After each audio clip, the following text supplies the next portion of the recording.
Welcome to Type C Tech Reviews. Today I'm going to be doing a review of the LG 34WP65C-B. If at any point during the video you want to check out this exact same monitor, there's Amazon links below for the US, UK, Canada, and international links, but let's jump into the video. Alright, now right away, this is a 34-inch ultra-wide 3440 by 1440p resolution, aka ultra-wide 1440p. So it's just going to be a typical 1440p resolution with those extra pixels on the left and right because of the ultra-wide 21:9 aspect ratio. This has a PPI, or pixels per inch, so how crisp and clear the image or text or gaming is going to be, that is about 109. Now that is pretty good. That means text is going to be crisp and clear. You're going to be able to read it even if it's finer print. Games are going to be nice and crispy, and images obviously are going to be the same. Now this is a good resolution and pretty much at this point the benchmark for ultrawides. You're not really going to see any gaming ultrawides that are hitting that 4K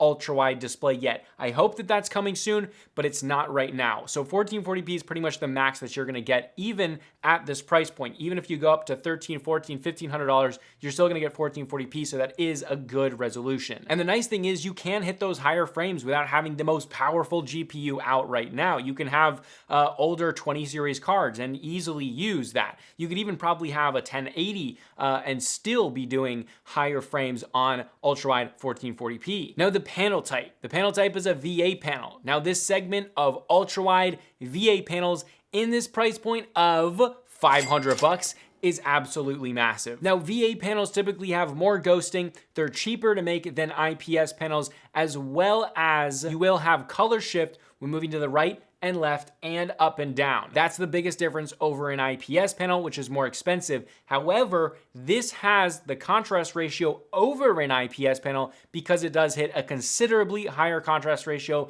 meaning that the blacks are gonna be deeper. Everything's just gonna look a little bit more contrasty, which is good. Now, as far as the viewing angles on every VA panel, there is gonna be color shift. And in fact, a lot, if not most high-end TVs now are VA panels because you do get that insanely good contrast ratio. So that is something to keep in mind. You already might be using a VA panel daily if your TV is that. However, this looks great from the front, but if you move kind of to the side, it's gonna wash out. It's not gonna be like a TN panel, but it's just gonna wash out a little bit. Not too big of a deal, and something that you definitely can get used to.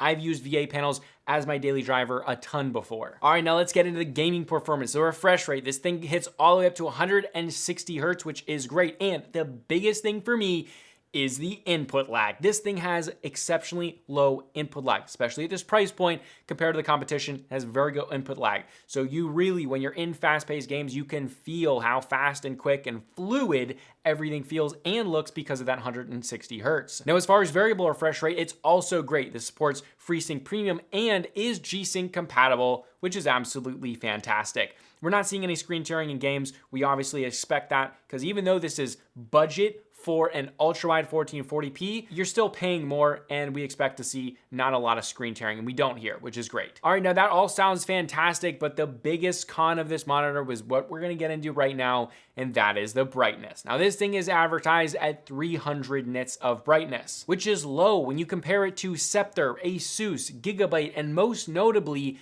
Dell's S3422DWG. Now advertised brightness and real brightness are two very different things. If you follow the channel, you know that how differently that can be. So is it actually 300 nits? And what I have to say is it's actually not. It's actually hitting around 260 to 270 nits. So that is pretty low, especially when compared to the competition. Now in HDR, because this does support HDR, it will go a little bit over 300 nits, 311, 315 nits. You can see something like that. And this is, well, it's bad. It's not too bad to use and game with every day.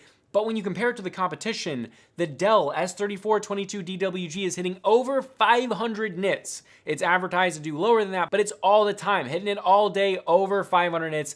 That is basically more than double what this thing does, and it's noticeable. And remember, exact same price. They're both $500. Now, if you game in a dark room, like in a basement, totally fine. If you have bright lights on, like if you have bright can lights in, or if you have a lamp in the room or a bunch of windows, this is not this is not good. 270, 260 nits is not enough to push away those reflections. And then you have the vibrancy. Obviously, the brighter your panel, the more vibrant it's going to be. So this is a vibrant because of the colors and the color gamut and the accuracy of it, but it's not as vibrant as the Dell because it just doesn't have that brightness. Also, link below in the description my full review of the Dell S3422DWG because I will be kind of comparing it to that monitor. So if you're like, okay, I don't want this one because of the brightness, go check out the Dell. That is my most recommended VA panel ultra-wide gaming monitor, but this one still might be good for you. This does do things better than the Dell in some aspects. And that is what we're gonna move on to next, which is the colors. Now, LG typically does the best colors of any gaming monitor in the industry. They kind of just have that on lock, which is fantastic. And this really is no exception. This covers 99% of the sRGB color space, which is not absolutely fantastic, but again, this is fairly budget, but out of the box, accuracy is quite good. And like we've seen with their other LG monitors, this is something that they consistently do. So if you are maybe a YouTuber or some other light, non-professional, but let's say light video photo editor, maybe you edit photos for your senior pictures that you shoot in your school, or maybe you do some freelance stuff when in high school, or maybe do some freelance stuff in college. This is good enough to be able to do light photo video editing, stuff that doesn't need absolute perfection, but is pretty dang close. All right, moving on to contrast ratio. It is quite good, hitting 3000 to 1 contrast ratio. Now, this is typical for VA panels. Now, the real contrast ratio is higher than 3000 to 1, so it's opposite the brightness, which is a good thing because the blacks, all of that stuff is super deep. When you see a black, like if the screen goes black, it feels black. Let's say it's a black screen before going into a game and you're in a totally dark room, it's gonna be dark in there. So this is dang near close to an OLED. Unless you have them side by side, you're not really gonna know the difference. That's why a lot of TVs, like the one behind me, use VA panels. All right, now as well, after testing, backlight bleed wasn't there, which is fantastic. LG has pretty bang on quality control. That is a good thing. All right, now response time and ghosting. This hits a 5 millisecond gray to gray response time, which is typical for VA panels. However, how does that equate to ghosting? Well, when it's in its fastest response time setting, and I do want you to note that is the only setting you should have this in. It doesn't have any pixel overshooting or inverse ghosting, and it has the lowest ghosting of any of the settings. So that is good. So always keep it in the fastest setting. So when it's in the fastest setting, how much ghosting does it have? Well, I was a little bit shocked that it didn't have better ghosting, lower ghosting.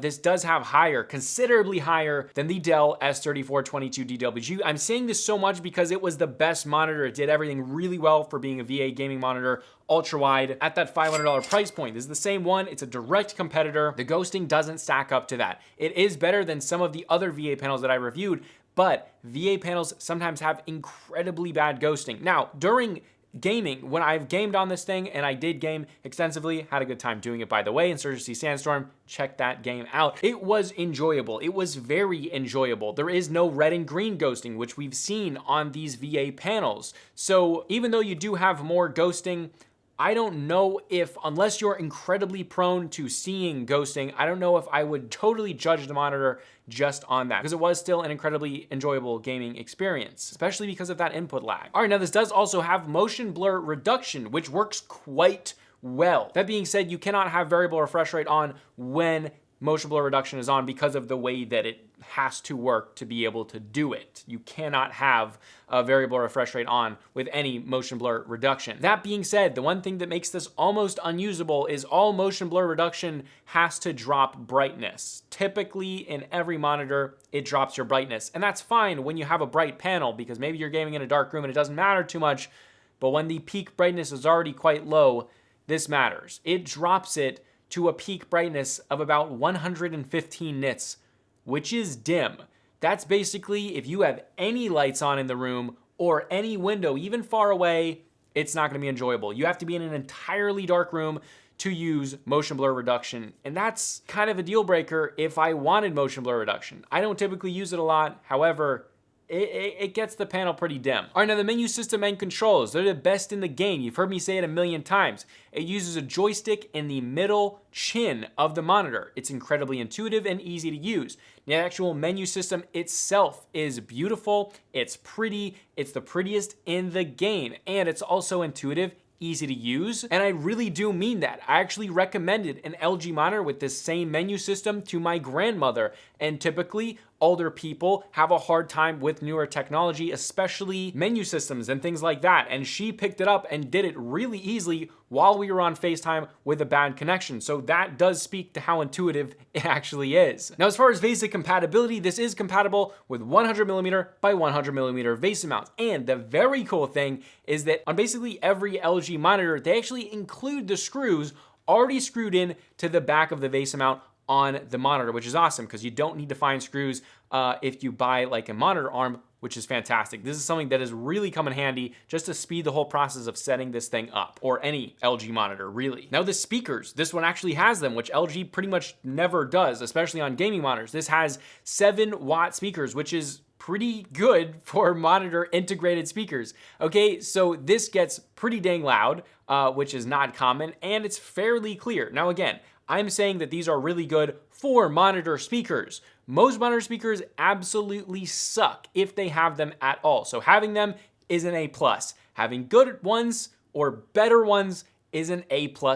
So this one gets an A++, but again, don't expect it to blow your socks off. This is just good if you need some speakers, but you won't be jamming out to music with these. Well, I guess you could, but it's not gonna have any bass. All right, now as far as ports, this has 2 HDMI 2.0s, 1 display port 1.4, and a 3.5mm audio out. So not a ton of ports. However, I don't think I'm really gonna use much more than what that already has. That being said, again, I know I'm comparing it to it a lot, but the Dell S3422DWG does have a bunch of USBs. So this one doesn't have that, so I don't know. All right, stand and build quality. Now, typically LG with their gaming monitors do it pretty gamery. It's stealthy, but it's gamery with a lot of red accents and stuff. This one is pretty minimalistic. If it was just sitting on your desk, I wouldn't know if it's a gaming or an office monitor. It doesn't really look gamery, which is kind of cool if you like that. It's more of a stealthy look. However, it keeps quality compared to their other higher end monitors. They just do a good job on their stands. It's metal with plastic over it, and it's all nice quality and fits together well. All the functions are smooth, and those functions are height adjustability, tilt, and a tiny bit of rotation just to kind of get it level. Overall, I think it looks attractive and very stealthy. Overall, this is a good VA panel gaming ultra-wide, but due to better ghosting and significantly better brightness and vibrancy of the Dell S3422DWG, I still prefer that one over this one for a $500 price tag. I'll have Amazon links below to both the LG and the Dell. I'll also have my review of the Dell S3422DWG right here, so you can go click on that if you are in the market for a VA panel gaming ultrawide. I do recommend this one over this one 90% of the time, so check that video out right there. Or you could just go to the Amazon link, check it out there, look at the stats right there, compare them to this one, whatever you want to do. Video right here, Amazon below. This was Type C Tech Reviews, and I'll see you guys in the next video.